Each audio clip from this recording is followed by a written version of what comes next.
Bună, dragii mei! Bine ați venit la previziunile pentru energia lunii aprilie. Acestea se aplică pentru toți cei care au ascendentul, soarele și luna în pești. Încep în prima parte prin a descrie tranzitele astrologice și apoi vedem ce ne spune energia prin cărțile de oracol, prin cele de tarot, dar și prin talismane. De asemenea, vă rog frumos să luați în considerare faptul că sunt previziuni generale și au caracter informativ.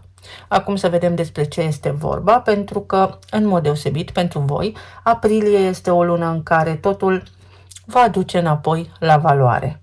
Ceea ce meritați, ceea ce acceptați, ceea ce construiți și pe ce vă bazați în această viață. Și nu vorbim doar despre bani, vorbim despre relația voastră profundă cu siguranța, cu stima de sine și cu realitatea concretă în care vă aflați. Această lună a debutat cu evenimentul de lună plină din balanță, din casa a 8-a, pe axa banilor, casa a intimității, a transformării, a resurselor împărțite cu ceilalți, a vulnerabilității și a taxelor, impozitelor, asigurărilor medicale, datorii, moșteniri, succesiune și așa mai departe. Această casă este ceea ce împarți cu ceilalți, bani, emoții, putere, atașamente, iar luna plină aduce o culminare sau o conștientizare legată de aceste teme în mod direct. Puteți vedea acum, după acest eveniment, mai clar unde și dacă există dezechilibru în relații, unde dați prea mult sau unde depindeți prea mult de ceva sau de cineva. Acest eveniment de lună plină a fost în opoziție cu casa a doua, ceea ce creează o tensiune între resursele voastre și cele ale celorlalți, între independență și dependență. Și acest moment este unul extrem de benefic, prin care puteți înțelege că stabilitatea reală nu poate veni din exterior, de la ceilalți, dacă nu există o valoare interioară, dacă nu aveți încredere în voi. Este o conștientizare profundă, uneori incomodă, dar necesară. Singur mă descurc, nu trebuie să depind de nimeni. Apoi intrarea planetei acțiunii Marte în semnul său de domiciliu, în Berbec, activează casa a doua, casa banilor, a resurselor personale și a valorii de sine. Marte aduce aici acțiune, curaj, motivație, uneori impulsivitate în zona financiară vă poate face să cheltuiți prea mult. Puteți avea și dorința de a câștiga mai mult și de a iniția sau de a schimba ceva în modul în care vă gestionați banii. Dar această energie nu este doar materială, vorbim și despre cât de mult valorați voi, să prindeți încredere, propriu zis, în propriile voastre forțe. Pe parcursul lunii, Marte se va întâlni cu Uranus, care este pe punctul de a intra în Gemeni, în casa a patra, și se creează o legătură între stabilitatea materială și viața personală. Schimbări legate de casă, de familie, de spațiu locativ și de spațiu personal pot influența veniturile sau invers. În același timp, Marte intră într-o relație de tensiune ușoară cu Pluton, care este învărsător pentru voi în casa a 12-a, ceea ce poate aduce presiune interioară legată de control, frică sau tipare vechi.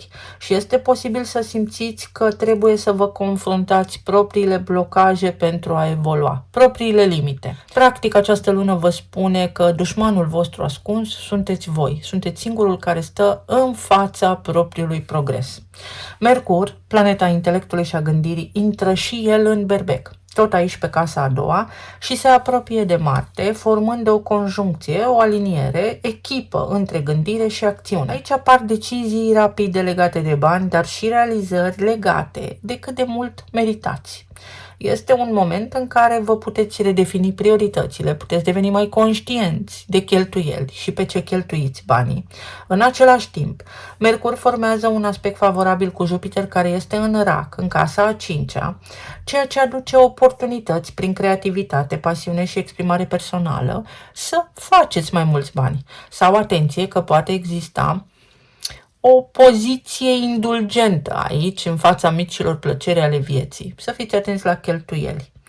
De asemenea, tot aici se produce în această lună evenimentul de lună nouă, tot în Berbec, tot în casa a doua, și este unul dintre cele mai importante momente ale lunii pentru voi, pentru că marchează un început în zona financiară, dar și a valorii personale. Nu vorbim doar despre bani, vorbim și despre modul în care vă poziționați voi în această viață și este un fel de resetare al relației cu merit și pot.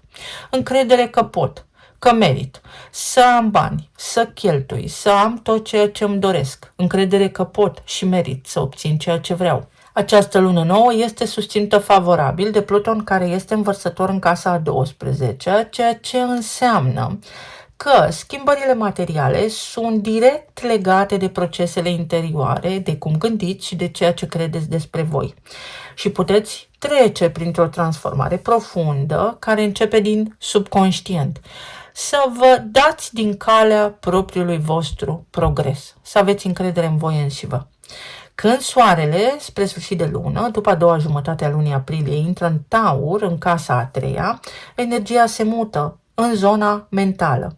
Casa a treia reprezintă gândirea, comunicarea, deciziile, modul în care percepeți realitatea, relația cu familia extinsă, cursuri care durează puțin, drumuri pe distanțe scurte. După ce ați avut prilejul să vă redefiniți valoarea și să prindeți mai mult curaj și mai multă încredere în voi înși vă, acum puteți începe să gândiți și diferit, să vă schimbați programul de viață la nivel mental. Și pot apărea idei noi, claritate și dorința de a organiza mai bine lucrurile. Soarele în Taur formează un aspect favorabil cu Pluton din Vărsător, din casa a 12-a, din zona subconștientului, ceea ce aduce o transformare profundă la nivel mental. Este un fel de hai că pot, pe care vi-l spuneți zilnic în acest context. Începeți să vedeți lucrurile mai diferit, mai realist, mai stabil, cu mai mult optimism ca de obicei. Finalul lunii este interesant și important. Aduce intrarea planetei Venus în Gemeni și intrarea planetei Uranus în Gemeni în casa a patra. Iar aici începe o schimbare în zona vieții personale. Casa a patra reprezintă familia, locuința, rădăcinile, părinții și stabilitatea emoțională. Venus va aduce dorința de confort, armonie, siguranță, dar Uranus schimbă dinamica. Uranus urmează să stea aici pentru următorii 7 ani. Este un tranzit generațional. Astfel că pot, începând de acum, să apară schimbări neașteptate în casă sau în relația cu familia. Venus și Uranus formează o conexiune puternică, iar energia dintre aceste două planete creează și o conexiune puternică cu Marte și cu Mercur din Berbec, din casa a doua. Iar asta înseamnă că schimbările din viața personală pot influența sau influențează direct, de fapt, stabilitatea voastră materială. Ceea ce se întâmplă acasă influențează și partea materială sau viceversa. Practic, ceea ce se întâmplă acasă are impact asupra modului în care vă susțineți voi la nivel financiar. În același timp, vestea bună este că Uranus formează un aspect benefic cu Saturn, care este în Berbec în casa a doua. Iar acest lucru este esențial, pentru că Saturn nu doar blochează, ci oferă și o bază solidă. Schimbările nu sunt haotice, pot duce la stabilitate dacă sunt integrate conștient. În această perioadă puteți construi un imperiu. Este o reconstrucție a siguranței voastre și din punct de vedere material, dar și personal, într-un mod diferit. În Berbec, pe parcursul lunii aprilie, vom avea așa: Neptun, Saturn, Marte, Mercur, Chiron și luna nouă din Berbec. Asta înseamnă că la nivel financiar pentru voi acum se deschid oportunități. Urcați un nivel dacă voi înțelegeți că trebuie să urcați un nivel și că puteți mai mult decât ați făcut deja sau decât v-au spus alții că puteți. Nu vă oprește nimeni din a construi un imperiu. Necesită muncă, răbdare, consecvență și perseverență, dar se poate întâmpla și ceea ce construiți acum poate dura o viață. Dacă privim luna ca pe un întreg, procesul este unul foarte clar. Începe cu o conștientizare în casa a opta, a dependenței, independenței față de bunurile celorlalți. De cine depindeți sau de ce credeți că voi nu puteți singuri sau că nu sunteți singuri capabili să faceți lucruri mărețe. Apoi puteți începe să vă redefiniți valoarea, să fiți ambițioși, să vreți mai mulți și să spuneți și eu pot. Pot și eu. Luna nouă vă oferă acest prilej să vă extindeți, să începeți, să inițiați niște lucruri noi, iar soarele în casa a treia vă ajută la nivel mental să puneți în practică ideile pe care le aveți. Nu este o lună ușoară, dar este o lună care testează limite pentru că împinge către progres. Să vedem acum ce ne spune și oracolul. Casa a doua. La toată lumea a ieșit punct ochit, punct lovit. În berbec, unde aveți acel stelium puternic acum, unde vorbim despre situația financiară în care ați fost trași sau pe care ați creat-o în funcție de deciziile luate. Situație financiară care acum se poate schimba din bine în mai bine sau din cum este în mai bine. Balanța, în opoziție, unde a fost evenimentul de lună plină, nu mai depind de nimeni și de nimic. În cazul în care aveți vreo afacere sau investiții făcute, venituri pasive, criptomonede, bursă și așa mai departe, asigurați-vă un plan coerent de rezervă. Casa a treia, unde intră soarele în taur, adică ceea ce este făcut cu mâna voastră rămâne făcut. Sigur că există și influența celorlalți, există și venitul partenerului, însă voi trebuie în această viață să vă bazați pe voi înșivă. În primul rând, să vedem mai departe, un buchet. Complimente de la admiratori. Puteți prinde la public. Asta înseamnă, puteți începe niște activități, niște colaborări care sunt foarte bine recepționate de un public mai larg. Sau poate fi vorba despre faptul că prindeți încredere în voi înșivă, vă crește stima de sine, aveți încredere, aveți o aură foarte dinamică, foarte puternică și deveniți foarte magnetici și foarte atrăgători în ochii celorlalți, în ochii cuiva cu care puteți intra într-o relație. Perseverența te ajută să treci peste provocări. Să ai încredere în tine, să nu te dai bătut și să mergi mai departe. Te ridici și mergi mai departe. Și un delfin. Câștiguri financiare care încep să fie constante. Și toate acestea sunt o consecință a unor lucruri bune făcute în trecut. Sau poți acum încasa niște bani din niște datorii, dacă ai împrumutat niște oameni, sau acum poți, să spunem, să ai parte de o întoarcere a investiției făcute, ori în tine, ori în ceva, în cazul în care ai avut venituri pasive. Dividende, dacă ești antreprenor, taxe, impozite, o moștenire, în cazul în care se aplică.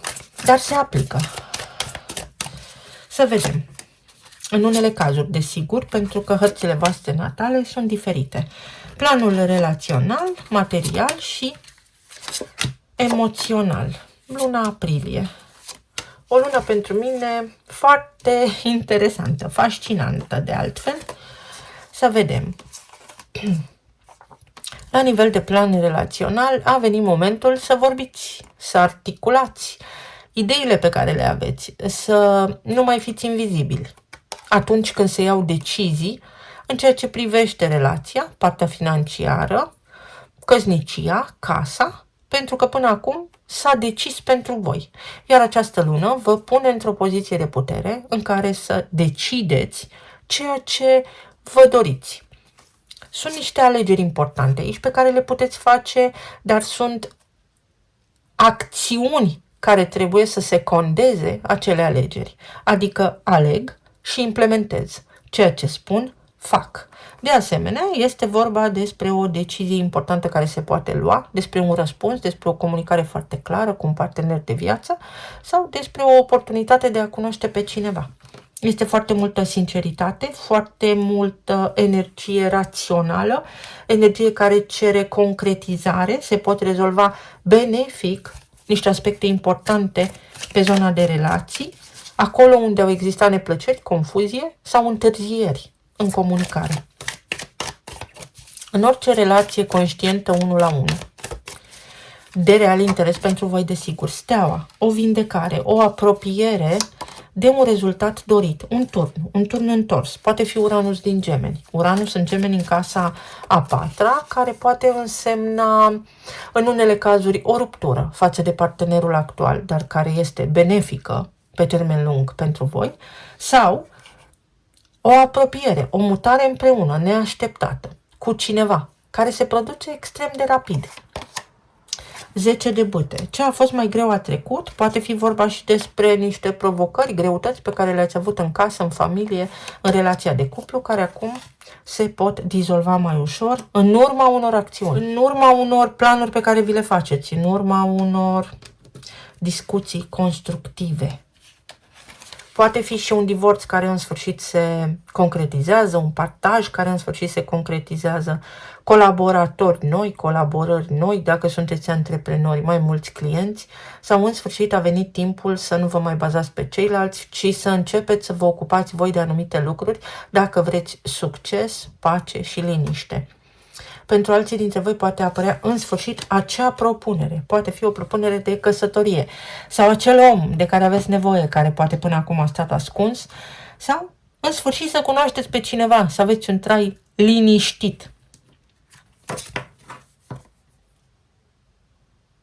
Scăpați de niște provocări financiare, dar care au venit prin ceilalți. Poate sunt ale partenerilor voștri de viață și implicit v-au să spunem, afectat și pe voi. La nivel de plan material, 5 de monede, asul de monede și judecata. Aici sunt niște acțiuni legale sau niște chestiuni legale, niște chestiuni administrative, niște chestiuni oficiale care se pot rezolva în urma unor pierderi. Acolo unde ați fost o victimă sau acolo unde ați pierdut involuntar parte din banii pe care îi câștigați, acum îi puteți recupera. Acum se poate rezolva ceva. La nivel financiar, în urma unor pierderi, se echilibrează ceva, se restaurează echilibrul. Poate fi un loc de muncă în cazul în care până acum nu ați avut, sau să vă găsiți un alt loc de muncă în cazul în care până acum la actualul loc de muncă nu erați apreciați pe măsura pregătirii, pe măsura experienței, pe măsura competențelor voastre. 6 de spade, o schimbare benefică sau momentul în care trebuie să analizați, mai stau, nu mai stau, mi-e bine, nu mi-e bine, ce fac cu viața mea, îmi pot susține traiul, da sau nu, și se poate ajusta această situație în bine pentru voi. 4 de spade, pentru a dobândi liniște. În alte cazuri este vorba despre un concediu. În alte cazuri este vorba despre o situație care a fost extrem de stresantă, dar care se poate schimba prin inițiativa voastră. Și uite, 10 de monede. Ce a fost mai greu a trecut. Acolo unde există suspiciuni, unde există provocări pe zona financiară, în acest moment, energia spune că se pot schimba. O organizare foarte bună. Curaj să inițiați anumite activități, acțiuni în acest sens pentru a vă elibera de datorii. Toate aceste lucruri se pot rezolva. În altă ordine de idei, se poate întâmpla ca unii dintre voi să primiți o moștenire, niște bani, la care nu vă așteptați. La nivel emoțional, 8 de spade, 8 de cupe și cavalerul de bâte. Energia spune foarte clar și foarte limpede așa. Nu mai fi spectator în viața ta, nu mai întoarce capul acolo unde te doare tare pentru că nu vrei să vezi, asumă și înfruntă furtuna pentru că doar prin ea scapi de ea. Lasă deoparte frica și teama. Poți depăși depresie, poți depăși orice fel de situație critică, complicată ai avut până acum. La nivel medical, te poți recupera. Atenție că unele simptome sunt efecte ale unor cauze emoționale. Poate fi mai multă pasiune, poate fi o atracție deosebită în această lună. Ceva extrem de jucăuș, lumea. Situații complicate de viață care se pot închide. 6 de cupe și revenirea la niște vremuri mai bune, la o stare mai bună, și financiar, și amoros, și la locul de muncă, și cu sănătatea. Aveți provocările în prima linie și în a doua linie soluțiile. Trebuie doar să le vedeți și să vă dați din calea propriei voastre evoluții. Să aveți încredere în voi, practic. Mintea voastră face totul. Să vedem ce ne spun și talismanele. Abilități extrem de complexe, creative. Aveți un dar, folosiți-l. Te iubesc. Sprijin din partea celor din jurul vostru. Se poate remedia o situație într-o relație complicată. Ori eu te iubesc, tu nu mă iubești, acum se lămurește. Ori vă iubiți, ori vă lăsați calea liberă fiecare unul celuilalt pentru alți oameni mai potriviți în acest moment decât sunteți voi unul pentru celălalt. O iubire nouă, o iubire benefică, o vindecare, prosperitate mai multă, se întoarce roata în favoarea voastră. Vă recuperați energia, vă recuperați sporul, vă recuperați prosperitatea, încrederea. Uite, dar trebuie să faceți ceva pentru asta, să inițiați, nu să luptați, să acționați, să îndrăzniți. O vacanță poate fi pentru unii dintre voi, o deplasare. Liniștea din sufletul vostru și din mintea voastră sparge ghinionul. O schimbare de destin, o victorie care vă dă aripi. Apreciere din partea cuiva. Aveți aici pe cineva care vă ghidează pașii, vă admiră, vă iubește. Depinde de caz.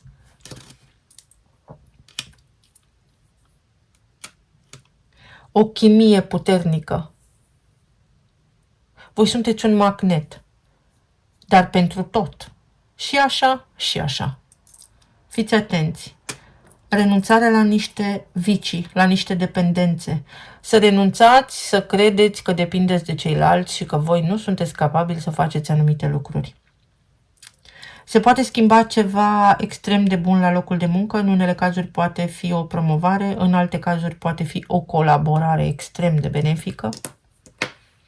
În alte cazuri este confirmarea că cineva vă iubește, că totul este în regulă, în căsnicie, în relația de cuplu pe care o aveți. Noroc! Sunteți extrem de norocoși. Voi sunteți guvernați de Neptun, care practic vă deschide cerul și posibilitățile, și Jupiter, care înseamnă noroc. Uite, stabilitate pe termen lung, în tot ceea ce vreți voi să inițiați acum. Și inițialele V și E. Privește, vizualizează, imaginează-ți, coboară cu picioarele pe pământ din imaginație în concret și începi și acționează și aplică ceea ce vezi în imaginația ta în lumea reală, pentru că se poate întâmpla magic. Evenimente, foarte multe evenimente, evenimente deosebite, evenimente benefice, evenimente care vă pot ajuta să vă vindecați, să vă găsiți partenerul de viață potrivit, să refaceți la nivel financiar acolo, prosperitatea, modul în care vă câștigați banii, să refaceți o relație, să aplanați niște conflicte, să vă reveniți la nivel general. Eu vă mulțumesc foarte mult și vă doresc să aveți o lună minunată, plină de bucurie, să fiți bine, sănătoși și iubiți și să ne auzim cu bine și data viitoare. Pa, pa!